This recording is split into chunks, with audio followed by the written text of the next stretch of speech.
Jonanne, kaholo jonanne, atong anel kito nang may suci nananne. Donanne, kaholo donanne, nakong tagumili nang may sudhan unanne.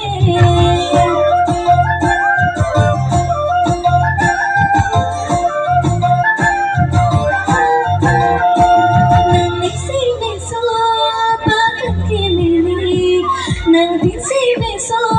paning nini la di ji par janim sine unne la di ji par janim sine unne jonanne kaholo jonanne adung age kido nang me soche langne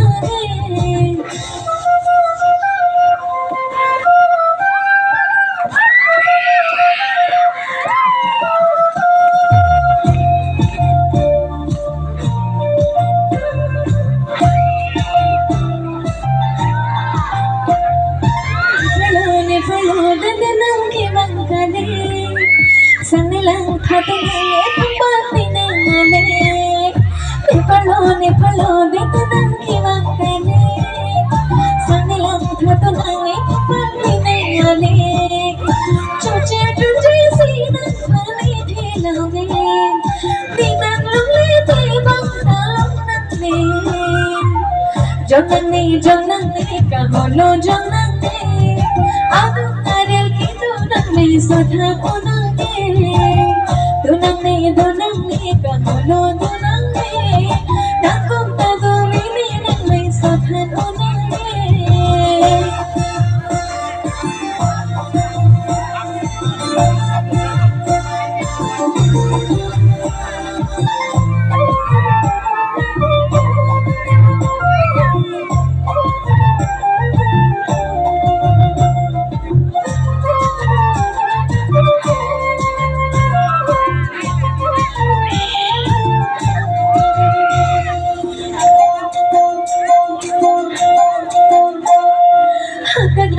Sulanne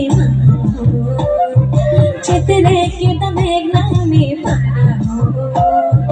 nanga dogme bisunanne onne ho nako kitu omte nanne lagho nang si beso panke mine nang si beso panike mine la dine ji par janim sinan unhe